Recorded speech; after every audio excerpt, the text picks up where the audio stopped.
আসসালামু আলাইকুম আরহামতুল্লাহি আবরাকাতু। সবার উপর আল্লাহ সুবহানাহু ওয়া তাআলার শান্তি, দয়া এবং রহমত অবতীর্ণ হোক। প্রশংসা আল্লাহ সুবহানাহু ওয়া তাআলা, সালাত ও সালাম বর্ষিত হোক নবী মুহাম্মদ সাল্লাল্লাহু আলাইহি ওয়াসাল্লামের উপর। আল্লাহ সুবহানাহু ওয়া তাআলার দয়ায় আমরা আরও একটা গুরুত্বপূর্ণ আলোচনা করতে যাচ্ছি। আমাদের আলোচনা চলছিল খ্রিস্টান মিশনারি এবং বাইবেলের পরাজয়, একটা সিরিজ আলোচনা। এখন আমরা আলোচনা করব 15 নম্বর পর্ব। এই আলোচনার বিষয় হলো বাইবেলের নতুন নিয়ম, এটা ঈশ্বরের বাণী নয়, যিশু ক্রুশবিদ্ধ হননি এবং যিশু ঈশ্বরের সন্তান নন, তার প্রমাণ আমরা বাইবেল থেকেই দিব ইনশাআল্লাহ। আপনারা বেশি বেশি শেয়ার করবেন এবং সব জায়গায় ছড়িয়ে দেবেন এবং খ্রিস্টান ভাই বোনদেরকে বেশি বেশি মেনশন দিবেন, তারা যেন বাইবেল সম্পর্কে জানতে পারে, বুঝতে পারে। এবং যারা ঈসাই মুসলিম আছে তাদেরকেও মেনশন দেবেন, ঈসাই মুসলিম যারা আছে তারাও যেন এই সত্যের বাণী আহ্বান জানতে পারে। আমরা বাইবেল থেকে দেখাবো যে বাইবেল অনুযায়ী যিশু একজন ভীতু কাপুরুষ ছিলেন। অন্যদিকে যিশুর চাইতে শক্তিশালী অনেক লোক ছিল বাইবেল মতে। আবার ভুল বুঝবেন না, এটা কুরআন না, বাইবেল অনুযায়ী। আমরা একদম অকাট্যভাবে স্পষ্ট প্রমাণ সহকারে বাইবেল থেকে রেফারেন্স দিয়ে প্রমাণ করব যিশু ক্রুশবিদ্ধ হননি, যিশু ঈশ্বরের সন্তানও ছিল না। এটা সম্পূর্ণ ভুল ধারণা, ভ্রান্ত ধারণা। তো আসুন আমরা আমাদের আলোচনার প্রথম পয়েন্ট নিয়ে আলোচনা করি, যেখানে আমরা আলোচনা করব যে ডাকাতদের পরস্পর যে তিরস্কার করেছিল, এটা বাইবেল ভিন্ন রকম তথ্য দিচ্ছে আমাদেরকে। যেমন মথি তার গসপেল অফ ম্যাথিউ বা মথি তার 27 নম্বর অধ্যায়ের 32 থেকে 44 পদ এবং মার্কের 15 নম্বর অধ্যায়ের 32 নম্বর পদে বলা হয়েছে যে দুইজন ডাকাতকে ঈসা আলাইহিস সালাম বা যীশুখ্রিস্টের সাথে ক্রুশে দেওয়া হয়েছিল, তারা ঈসা বা যীশুখ্রিস্টকে তিরস্কার করেছিল, নিন্দা করেছিল। তারা দুইজন ডাকাতকে, একজনকে ডানে আর একজনকে বামে ক্রুশে দেওয়া হয়, যিশু খ্রিস্ট তথা ঈসা আলাইহিস সালামকে বাইবেল মতে। কিন্তু আমরা দেখতে পাই যে সেই ব্যক্তিরা নিজেদের ভিতরে আলোচনা আর খোশ গল্প করছে ক্রুশের উপরে। অন্যদিকে জেসাস বা যিশু খ্রিস্ট তিনি কি করছেন? তিনি চিন্তা করছেন, হতাশ হচ্ছেন, ঈশ্বরকে ডাকছেন, ঈশ্বর তার ডাকে সাড়া দিচ্ছেন না। তো এখানে বলা হচ্ছে যে ডাকাত দলের দুইজনই যিশুকে নিন্দা করেছিল, গালমন্দ করেছিল, খারাপ কথা বলেছিল। অন্যদিকে গসপেল অফ লুক 23 নম্বর অধ্যায় 39 থেকে 43 নম্বর পদে বলা হয়েছে তাদের দ্বিতীয় জন প্রথম জনকে তিরস্কার করলো। কেন সে জেসাসকে তিরস্কার করেছিল? এজন্য তাদের দ্বিতীয় জন প্রথমদেরকে তিরস্কার করলো। এরপর বলল, ঈসা আপনি যখন আপন রাজ্যে ফিরে আসবেন তখন আমাকে স্মরণ করবেন। কি বলছে? যখন আপনি আপন রাজ্যে ফিরে আসবেন তখন আমাকে স্মরণ করবেন। তিনি তাকে বললেন, যিশু বা ঈসা আলাইহিস সালাম তাকে বললেন, আমি তোমাকে সত্যই বলছি, আজই তুমি পরম দেশে আমার সঙ্গে উপস্থিত হবে। অর্থাৎ বলা হচ্ছে যে আজও তুমি আমার সাথে জান্নাতে প্রবেশ করবে, জান্নাতুল ফেরদাউসে প্রবেশ করবে, পরম দেশে। তাহলে আপনারা বুঝতে পারছেন যে এইখানে যে কথা ক্লিয়ার কন্ট্রাডিকশন। কুরুশের উপর তারা কথাবার্তা বলছে। কুরুশের উপর একজন মানুষ মুমূর্ষু অবস্থায় সে চিন্তায় পড়ে যাবে, সেই কাজ না করে সে কি করছে? খোশ গল্প করছে। কুরুশের উপরে গল্প চলছে, কথাবার্তা চলছে, আলাপ আলোচনা চলছে। এটা মথি তার 27 অধ্যায়ের 32 থেকে 40 পদ, মার্ক তার 15 নম্বর অধ্যায়ের 32 নম্বর পদে এটা তুলে ধরেছেন। অন্যদিকে যে কন্ট্রাডিকশনের কথা আমরা বলছি যে তারা দুইজনই যিশুকে গালি দেননি, বরং একজন গালি দিয়েছিলেন, প্রথম জন, দ্বিতীয় জন যিশুকে সমর্থন করেছিলেন। তাহলে এটা নিশ্চিত করে যে তারা দুইজনই কি গালি দেয়নি। তাহলে বাইবেল আমাদেরকে কি ভুল তত্ত্ব দিয়েছে? তাহলে এখানে আমরা দেখতে পাচ্ছি যে কুরাশে তারা কি করছে? তারা খোশ গল্প করছে। এই কথাগুলো কিন্তু কোনোভাবেই বিশ্বাসযোগ্য না। যিশু সাহায্য চাচ্ছেন, তিনি চিন্তায় পড়ে যাচ্ছেন, এল্লাই এলাই লামা সাবাক্তানি বলছেন যে হে ঈশ্বর ঈশ্বর আমাকে রক্ষা করো। অন্যদিকে ক্রসে অন্য দুইজন কি করছে?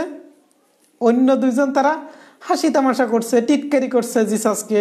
তাহলে এটা কোনোভাবেই ঈশ্বরের বাণী হতে পারে না। এছাড়া এখানে পরিষ্কার কন্ট্রাডিকশন, এটা পবিত্র আত্মার ভুল। পবিত্র আত্মার ভুল মানে ঈশ্বরের ভুল, মানে ঈশ্বর এবং পবিত্র আত্মা উভয়ই ভুল করেছেন বাইবেল অনুযায়ী। তাই এই বাইবেল বিশ্বাসযোগ্য না, কারণ খ্রিস্টানরা বিশ্বাস করে পবিত্র আত্মা ভুল করতে পারে না। এরপর এখানে আরো কিছু প্রশ্ন থেকে যায়, খুব চমৎকার কিছু প্রশ্ন থাকে। 1 নম্বর, তারা কি কি বলে গালি দিয়েছিল সেটা যদি দেখেন তাহলে এটা নিশ্চিত হয় যিশু ক্রুশবিদ্ধ হননি, এটা নিশ্চিত হয় যিশু ঈশ্বরের পুত্র ছিলেন না। তাদের গালাগালিগুলো যদি আমরা দেখি, গালিগালাজগুলো যদি আমরা দেখি, ক্রসের পর তারা যে গালি দিয়েছে, এরপর ফরিসী ইমামরা যে গালি এবং চ্যালেঞ্জ ছড়িয়ে দিয়েছিল, যিশু সেটা রক্ষা করতে পারেননি। এটা নিশ্চিত করে যে যিশু ঈশ্বরও ছিলেন না, ঈশ্বরের পুত্রও ছিলেন না। আমরা একটু পরে দেখাবো। 1 নম্বর পয়েন্ট, তারা বলেছিল যে বাইতুল মাকদিস ভেঙে তুমি 3 দিনের ভিতরে নির্মাণ করবা। কোথায়? তুমি তো ইসরায়েলের বাদশা, তাকে হত্যা করা হচ্ছে। কারণটা কি? কারণ সে দাবি করছে সে ইসরায়েলের বাদশা। 2 নম্বর, তারা বলছিল তুমি নিজেকে রক্ষা করো, তুমি অন্যদেরকে রক্ষা করো, এখন তুমি নিজেকে রক্ষা করো। 2 নম্বর। 3 নম্বর, তারা বলছে যদি তুমি ইবনুল্লাহ হয়ে থাকো, ঈশ্বরের পুত্র হয়ে থাকো, তাহলে তুমি নেমে আসো। পরিষ্কার তারা কি বলছে? যদি ইবনুল্লাহ বা ঈশ্বরের পুত্র হয়ে থাকো তাহলে তুমি নেমে আসো। তাহলে পরিষ্কার হয় এখান থেকে যিশু ঈশ্বরের পুত্র ছিলেন না, তাহলে সে নেমে আসতো। তাহলে কোরআন অনুযায়ী কোরআন বলছে লাম ইয়ালিদ ওয়া লাম ইউলাদ, আল্লাহ সুবহানাহু ওয়া তাআলা কোনো সন্তান জন্ম দেননি এবং তিনি কোনো সন্তানের জনক নন। বাইবেল বলছে যিশু ঈশ্বরের পিতা ছিলেন না। কারণ পরিষ্কারভাবে তারা দাবি করছে যদি তুমি ঈশ্বরের পুত্র হয়ে থাকো তাহলে তুমি ক্রস থেকে নেমে আসো। যিশু ক্রস থেকে নেমে এসে পরীক্ষা দেননি, যিশু সেই পরীক্ষা পাশ করেননি, তিনি নিজেকে ঈশ্বরের পুত্র দাবি করেছেন, প্রমাণ দেননি। তাহলে এটা নিশ্চিত করে যে যিশু ঈশ্বরের পুত্র ছিলেন না। 4 নম্বর পয়েন্ট, তারা বলছে তুমি তো অন্যকে রক্ষা করো, এখন তুমি নিজেকে রক্ষা করো। আগে তারা বলছিল তুমি নিজেকে রক্ষা করো, এখন তারা বলছে যে তুমি তো অন্যদেরকে রক্ষা করো, এখন তুমি নিজেকে রক্ষা কেন করতে পারছো না? তারা আর চমৎকার একটা কথা বলেছিল। 5 নম্বর পয়েন্ট, তারা খুব চমৎকার একটা কথা বলেছিল, কথাটা মনে রাখবেন। তারা বলেছিল যদি তুমি ক্রুশের উপর থেকে নেমে আসতে পারো তাহলে আমরা তোমার উপর ঈমান আনবো। যদি তুমি ক্রুশ থেকে নেমে আসতে পারো তাহলে আমরা তোমার উপর কি করব? ঈমান আনবো। তাহলে জিসাস বা যীশু খ্রিস্ট বা ঈসা তিনি কেন নিজে ক্রুশের উপর থেকে নেমে এসে এই লোকগুলোকে মুক্ত করেননি? তিনি নাকি দয়া মায়ের কথা বলেছেন, তিনি নাকি ভালোবাসার কথা বলেছেন, তিনি নাকি শত্রুকে দয়া করতে বলেছেন, কিন্তু নিজে কেন নেমে এসে তাদেরকে জাহান্নাম থেকে রক্ষা করছেন না? যদি তিনি ঈশ্বর হয়ে থাকেন, ঈশ্বরের পুত্র হয়ে থাকেন, তাহলে তিনি কেন নেমে এসে পরীক্ষা করছেন না, উত্তর দিচ্ছেন না? নেমে এসে কেন পরীক্ষা পাশ করছেন না? শুধু তাই না, এখানে পরিষ্কারভাবে বলা আছে গসপেল অফ ম্যাথিউ 4 নম্বর অধ্যায় 6 নম্বর পদে পাক কিতাবে লেখা আছে যদি কি ঈশ্বরের পথে হয়ে চলে তাহলে ঈশ্বর দেবদূত দ্বারা তাকে সাহায্য করবেন, ঈশ্বর তার প্রতিনিধি পাঠিয়ে তাকে সাহায্য করবেন, এবং সে হোঁচট খাইলে দেবদূতরা বা ফেরেশতারা তার হাত ধরবে। যিশুর হাত কখনো ফেরেশতারা ধরেছে? যিশুর হাত কখনো গেব্রাইল ধরেছে? এটা নিশ্চিত করে যিশু ঈশ্বরের পুত্র ছিলেন না। তাহলে এটা ক্লিয়ার যে তিনি ঈশ্বরের পুত্র ছিলেন না। যদি থাকতেন তাহলে ঈশ্বর তাকে রক্ষা করত। শুধু তাই না, এটা ওল্ড টেস্টামেন্টে বলা হয়েছে, বুক অফ সাম, গীত সংহিতা 91 নম্বর অধ্যায় 11 এবং 12 নম্বর পদে সেখানে পরিষ্কারভাবে বলা হয়েছে যে ঈশ্বর বলছেন যদি কেউ ঈশ্বরের অনুসারী হয় ঈশ্বর তাকে রক্ষা করবেন, ঈশ্বর ফেরেশতা পাঠিয়ে দিবেন, ঈশ্বর দেবদূত পাঠাবেন, ঈশ্বর তার প্রতিনিধি পাঠাবেন, তার মাধ্যমে তাকে কি করবেন? রক্ষা করবেন। যিশু যদি ঈশ্বরের প্রতিনিধি হতো তাহলে ঈশ্বর তাকে রক্ষা করত, ঈশ্বর তাকে রক্ষা করেনি।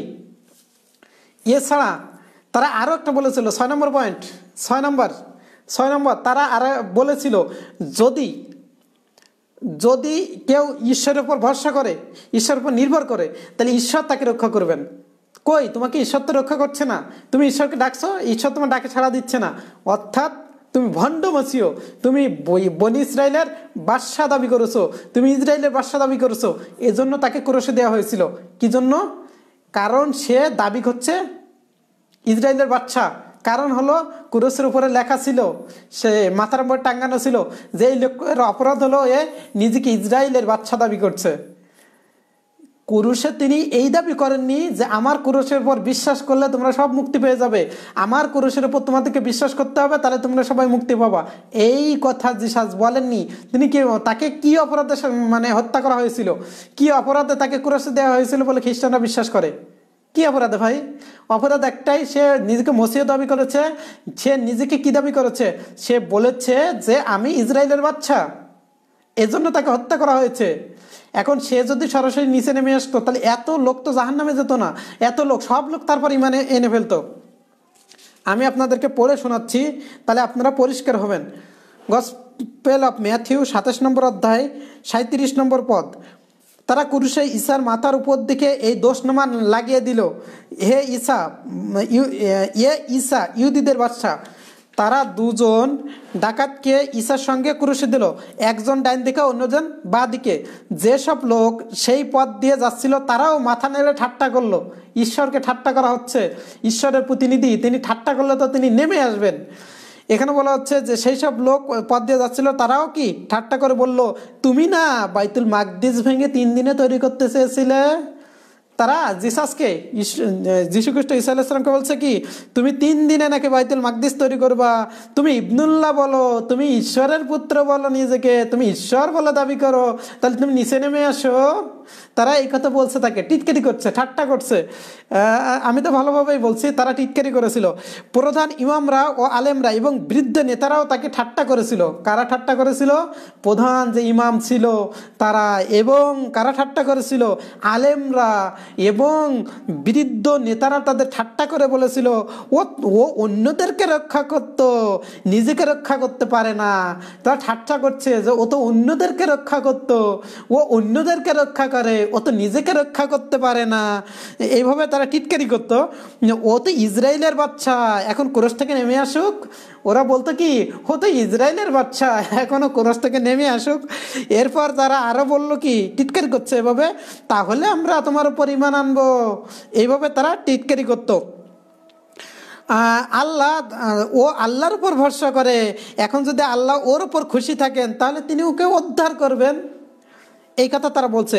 ও তো নিজেকে ইবনুল্লাহ বলতো, যে ডাকাতদের সঙ্গে তার ক্রুশে দেওয়া হয়েছিল তারাও একইভাবে তাকে টিটকারি করলো। দেখেন, এত লোক জাহান্নামে গেল। যদি সে নেমে আসতো ক্রুশ থেকে, যদি তার ক্ষমতা থাকতো, সে কি কারণে ক্রুশে গেছে? ইসরায়েলের বাদশা দাবি করার জন্য। যদি সে নিচে নেমে আসতো তাহলে সমস্ত কথাগুলো সত্য প্রমাণিত হতো। সে নিজেকে ঈশ্বরের পুত্র দাবি করছে, এটা সম্পূর্ণ ভুল এবং মিথ্যা প্রমাণিত হলো। আশা করি আপনারা এটা বুঝতে পারছেন। আর এখন একটা আজান দিচ্ছে, আমাদের সলাতেও যেতে হবে। তো ভিডিওটা আপনার বেশি বেশি শেয়ার করবেন, আমার জন্য বেশি বেশি দোয়া করবেন, সত্য যেন উন্মোচন করতে পারি এবং সত্যের দাওয়াত যেন মুসলিম অমুসলিম সবার কাছে পৌঁছে দিতে পারি। আল্লাহ সুবহানাহু ওয়া তাআলা আমাদের প্রচেষ্টা কবুল করুন এবং আমাদেরকে হিংস্র এবং বিভিন্ন দুষ্কৃতি থেকে হেফাজত করুন, বিভিন্ন হিংসাকারীর হিংসা থেকে আমাদের রক্ষা করুন। ওয়াকিরি দাওয়ানা আলহামদুলিল্লাহি রাব্বিল আলামিন। আসসালামু আলাইকুম ওয়া রাহমাতুল্লাহি ওয়া বারাকাতুহু।